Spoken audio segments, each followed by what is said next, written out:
Hai geng, subscribe, like, komen dan share. Hantar kat mak ampak antok hang, adik-beradik hang semua hantar. Okey geng. Tun Mahathir paklah dok mai melutut dekat Anwar Ibrahim. Sebab apa? Hampa nampak tak sebab apa tiba-tiba Tun Mahathir mai minta sanggup saya jilat ludah saya balik. Yang penting kita dapatlah selamatkan negara lah kononnya. Kan yang penting tak apa saya sokong Anwar sebagai Perdana Menteri pun tak apa. Nampak tak geng? Ha? Hampa nampak tak apa yang Mahathir sedang buat sekarang ni? Seperti inilah yang berlaku sebelum PRU 14. Sebelum Tun Mahathir pergi jumpa Anwar Ibrahim di penjara. Sebab apa geng? Disebabkan Tun Mahathir nampak kebangkitan rakyat terhadap Pakatan Harapan. Tun Mahathir nampak sokongan rakyat kepada Pakatan Harapan. Sebab itulah ada beberapa parti dapat memilih untuk bersama dengan Pakatan Harapan. Untuk Tun Mahathir setakat nak berbincang boleh. Apa dasar yang Tun Mahathir nak bawa? Dan apa dasar dan bandingkan dengan Pakatan Harapan yang nak bawa. Terutama yang aku nampak, untuk kerusi parlimen Jerelun lah. Mukris Mahathir punya tempat. Kerusi parlimen Langkawi dan lagi beberapa orang budak-budak ada depa ada berapa kursi? 4 ke 5 kursi macam tu lah yang untuk parti pejuang punya. Sekarang ni depa tu yang dapat kedudukan tu di atas tiket Pakatan Harapan. Depa dapat kedudukan tu atas kerusi Pakatan Harapan 2018. Dan untuk yang akan datang, hai bye-bye. Sebab itulah untuk mempertahankan kedudukan terutamalah Tun Mahathir dan juga Mukris. Untuk nak pertahankan kedudukan ni terpaksalah bersama Pakatan Harapan. Sekurang-kurangnya Tun Mahathir dapat selamatkan kerusi di Langkawi dan sekurang-kurangnya Tun Mahathir dapat selamatkan kerusi anak dia Mukris Mahathir. Nampak kan? Jadi itulah yang Tun Mahathir fikir, takkan dia nak bersama dengan UMNO. Takkan dia nak bersama dengan Muhyiddin Yassin. Awak, kita duk dengar kata selama ni Perikatan Nasional punya perintah di bawah didikan ataupun di bawah arahan Mahathir. Kenapa Tun Mahathir tak memilih untuk bersama Perikatan Nasional? Kenapa Tun Mahathir tak memilih untuk bersama Muhyiddin Yassin? Kenapa dia nampak Pakatan Harapan? Sebab rakyat dah faham. Rakyat dah nampak dah apa yang berlaku. Rakyat dah faham sangat-sangat dah yang berlaku dalam Malaysia ni berpunca daripada siapa? Dan kenapa dia tak mau serahkan jawatan kepada Anwar Ibrahim? Dan setelah dia letak jawatan, Tun Mahathir menjadi macam Perdana Menteri interim. Sewaktu dia ada wawancara bersama TV3 bersama media-media, apa dia tak kata dekat Anwar Ibrahim? Apa dia tak kata dekat DAP? Pelbagai dia hentam Anwar, sedangkan dia bagi alasan sokongan terhadap dia tu hilang dah. Sebab tu dia letak jawatan. Sedangkan apa yang berlaku, dia yang letak jawatan dahulu. Dan selepas dia letak jawatan, dia letak jawatan Perdana Menteri dan dia letak jawatan Presiden Pengerusi PPBM Parti Bersatu. Setelah itulah Muhyiddin Yassin ambil alih Parti Bersatu dan Muhyiddin Yassin bawa parti tu keluar daripada Pakatan Harapan. Pasal anda atas penipuan Tun Mahathir ni. Kan? Waktu mula-mula tu aku tengok dekat dalam media dia hantam Anwar kau-kaunya, dia kata kau-kaunya. Dia kata Anwar tak layak lah, Anwar ni ada masalah sosial lah, Anwar ni gitu, Anwar gini macam-macam. Tapi daripada segi penglihatan mataku atas apa yang aku duk follow, kan, sebab aku PRU 14, aku tak undi PH. Aku undi parti lain. Aku undi parti PAS. Dan setelah aku tengok PAS ni dah hara berserabut dan bersama dengan UMNO, bersama dengan UMNO, aku dah alihkan perhatianku kepada Pakatan Harapan dan aku start berminat dengan Pakatan Harapan setelah Anwar keluar daripada penjara. Aku dapat perhatikan setelah Anwar Ibrahim dia pergi UiTM ke USM, dia pergi buat berucap depan student ramai-ramai atas soalan-soalan, student tanyakan soalan kepada Anwar Ibrahim. Aku dengar pengalaman dia, apa yang dia lalui, dia dibogelkan, dia ditelanjangkan, dia dipijak, dia dipukul, dia dibuat macam-macam. Last kes dia menang. Untuk kes liwat yang pertama, Anwar Ibrahim setelah 6 tahun di penjara, tahu-tahu Anwar Ibrahim tak bersalah. Tahu-tahu dia kira macam pemerintah time itu pilih letak kes rasuah dekat Anwar. Cuba bayangkan fitnah yang Anwar Ibrahim kena, dan atas apa penglihatan mata aku, Anwar Ibrahim lebih berjaya mendidik anak-anak dan juga isteri daripada Najib Razak, daripada Muhyiddin Yassin, daripada Ismail Sabri. Dapat mendidik anak Anwar Ibrahim dan isteri Anwar Ibrahim dapat melalui satu kehidupan yang perik. Aku tak dapat bayangkan, Bib. Bapa aku di penjara 11 tahun. Bapa aku keluar masuk balik.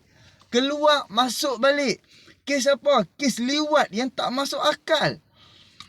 Cuba bayangkan. Cuba hampa fikir. Cuba hampa ambil kedudukan ni, kena kat diri hampa, kena kat bapa hampa sebagai anak. Cuba bayangkan. Jadi ini adalah permainan politik, dan aku ingat lagi pesan-pesan arwah Tok Guru Ni Aziz, apabila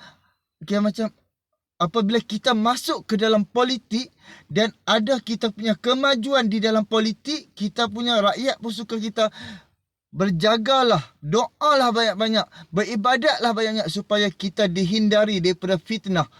Seperti Anwar Ibrahim, Allah uji dia dengan dia kena fitnah setelah dia melawan kerajaan. Dan Anwar Ibrahim dah cakap, dia tak lawan macam pemimpin.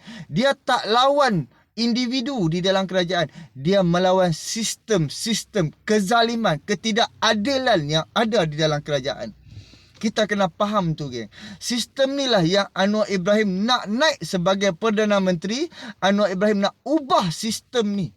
Tak kiralah Anwar Ibrahim dah pesan, Tok Guru, Habib, ulama-ulama dah pesan dekat Anwar Ibrahim, kalau kau dapat jadi Perdana Menteri untuk yang akan datang, jangan sesekali menzalimi rakyat seperti mana Anwar Ibrahim kena di bawah pemerintahan Najib dan Mahathir. Kita boleh buka minda fikir sendiri, ya, geng. Sebab apa? Kenapa mereka terlalu takut dengan Anwar Ibrahim? Kita tak payah fikir lah, geng. Kita tak payah fikir banyak, geng. Kita tengok setiap kata-kata Anwar Ibrahim. Kalau kata-kata Anwar Ibrahim tu tak benar, jika kata-kata Anwar Ibrahim tu fitnah, kenapa orang-orang lain tak main tak main saman pun Anwar Ibrahim? Kenapa orang-orang lain tak main buat tuduhan, buat fitnah pelbagai kepada Anwar Ibrahim? Malah orang lain lebih fitnah kepada Anwar Ibrahim. Tapi Anwar Ibrahim dia dah cakap disebabkan dia ni kawan kepada Anwar Ibrahim, sebab tu Anwar Ibrahim tak saman dia. Seperti mana Haji Hadi buat kepada Anwar Ibrahim. Hantar surat kepada ulama-ulama dunia mengatakan Anwar Ibrahim ni ahli Freemason. Sedangkan nama Anwar Ibrahim tu daripada Kanada, yang menyokong, yang bersama dengan puak-puak Freemason. Jadi tak ada langsung minta maaf.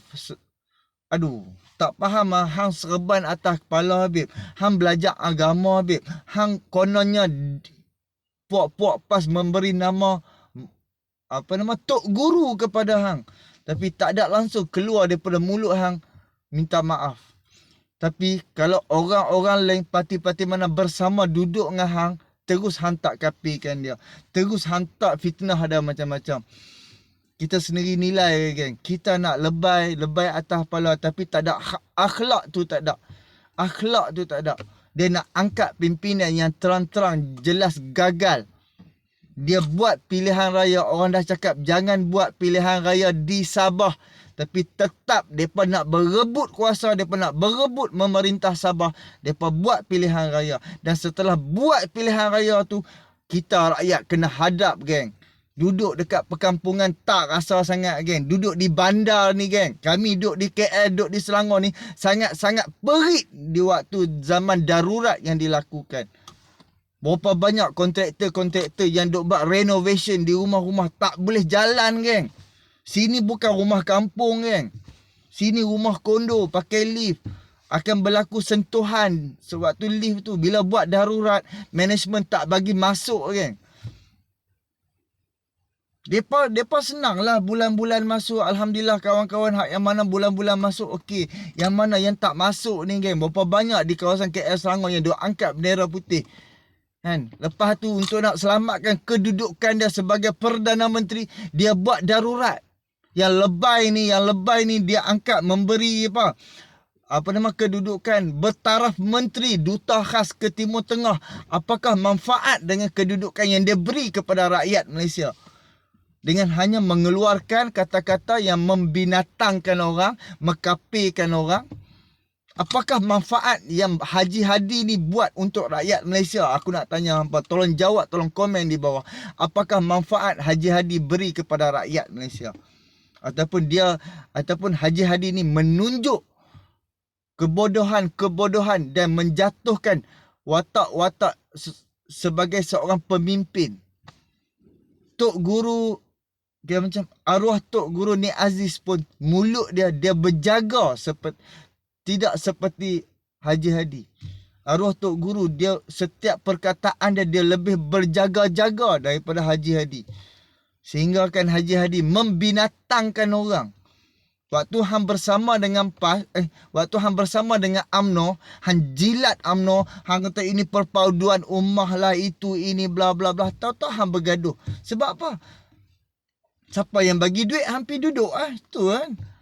Ingat 90 juta sebelum PRU14 terbongkar.